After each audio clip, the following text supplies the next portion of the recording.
అసలు మీ అమ్మగారు అప్పట్లో స్వర్ణలత గారు అని అంటే మామూలు విషయం కాదు అసలు.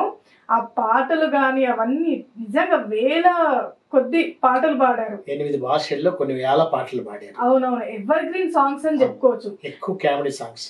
అవునవును, కామెడీ సాంగ్స్. అదే అసలు హాస్య గీతాల స్పెషలిస్ట్ అని కూడా ఆవిడకి పేరుంది అసలు. అదే అంటున్నా. కానీ ఇక్కడ అందరికి ఒక జనాలందరికీ ఏంటంటే అసలు ఎక్కడ వెళ్ళిపోయారు వీళ్ళంతా అని చెప్పేసి. ఎందుకంటే ఆ అమ్మగారి పుట్టిన దినం ఎప్పుడైతే ఉందో అదే దినం ఆవిడ మరణం అదొక మిస్టరీగా మారిపోయింది. అంటే ఇప్పటి వరకు అది వీడని మిస్టరీ, ఇలా ఎలా ఎలా అని ఒక క్వశ్చన్ మార్క్ అందరికి ఇప్పటికీ తెలీదు. కానీ ఇప్పుడు వాళ్ళ పిల్లలు 9 మంది అన్నారు. అసలు ఎక్కడున్నారు, ఏం చేస్తున్నారు? ఇప్పుడు మనం చూసుకున్నట్లయితే జనరేషన్ అనేది వస్తూ ఉంటది, కానీ ఇక్కడైతే అది అసలు తెలీదు.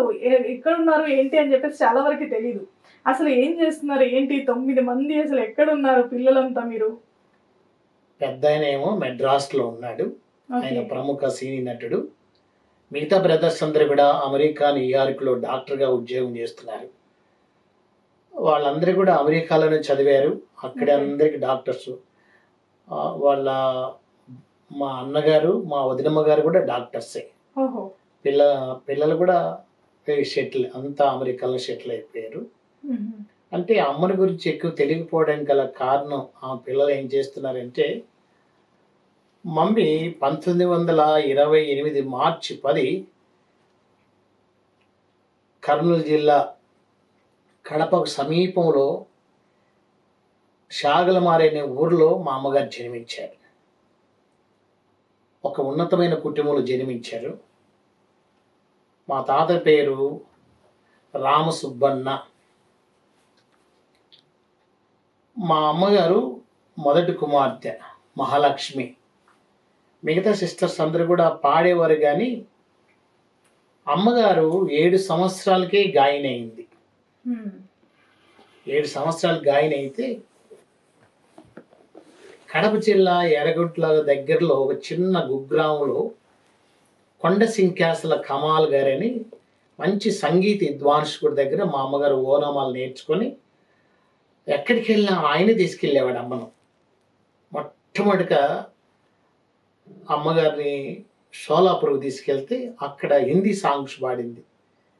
షాగలమారులు అందరూ కూడా, మేము బ్రాహ్మణ్స్ అయినా షాగలమారులు మా ఇంటి పక్కన అందరూ కూడా ముస్లిమ్సే. అమ్మగారిని ఎత్తుకున్న వాళ్ళు కానీ, తర్వాత సంగీతం నేర్పించిన వాళ్ళు కానీ ఈ రకంకరం తీసుకున్నారు. అప్పుడు ఆ కమాల్ గారు ఏం చేశారంటే, ఈ స్వరం సినిమాకు పనికేస్తుందని చెప్పి ఆల్ ఇండియా రేడియోలో ఆయనే పరిచయం చేశాడు.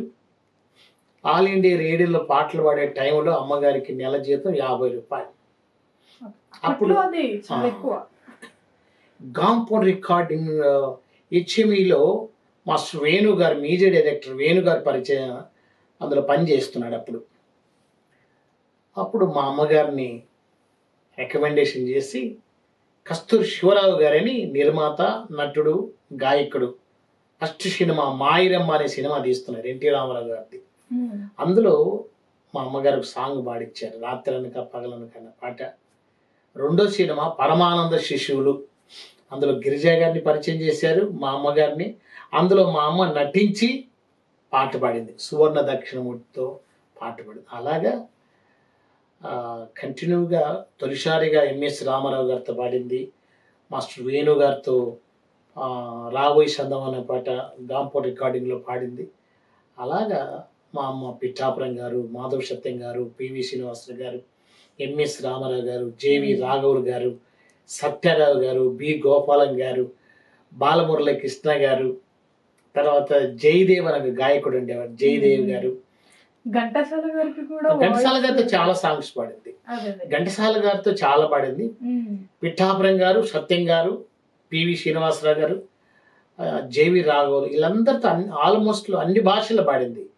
అప్పుడు మా అమ్మగారి కంటే ముందు బాలసరస్వతి దేవి ఉంది, తర్వాత జిక్కి కృష్ణవేణి గారు ఉండేవారు, తర్వాత మా అమ్మ వచ్చింది. మా అమ్మగారు వచ్చే టైంకి జిక్కి గారు, లీలా గారు ఎక్కువ కామెడీ సాంగ్స్ పాడేవారు. మా అమ్మగారు వచ్చేకల్లా కామెడీ పాటలన్నీ అమ్మకే ఇచ్చారు. ఎక్కువ కామెడీ పాటలు అమ్మే పాడేది. జిక్కి, లీలా గారు, జమునారా గారు హీరోయిన్స్కి ఎక్కువ పాడేవాళ్ళు. అలాగే అమ్మకు కంచులాగే మోగే స్వర్ణం, స్వర్ణలత ఎన్నో అవార్డులు వచ్చాయి. చాలా సాంగ్స్ అలాగా 8 భాషల్లో కొన్ని వేల పాటలు పాడింది. కానీ చాలా గ్రేట్. అంటే 7 సంవత్సరాల నుంచే ఆవిడ 7 సాంగ్స్ సంవత్సరాలప్పుడు పాడింది. జాయిన్ అయింది. అవునవును. కానీ ఇప్పుడు అంటే మీరు 9 మంది ఉన్నారు కదా, ఎవరైనా సింగర్ ఉన్నారా మీలో? అంటే మా ఇంట్లో వస్తది కదా సింగర్స్ దీంట్లో. ఎవరు లేరు, కానీ మా చెల్లెలు ఉండేది, నా లాస్ట్ చెల్లెలు. ఓకే. ఆమె సినిమా సాంగ్స్ ఏం పాడలేదు, కానీ ప్రైవేట్ సాంగ్ చాలా పాడింది. ఆమె చనిపోయింది. ఓకే.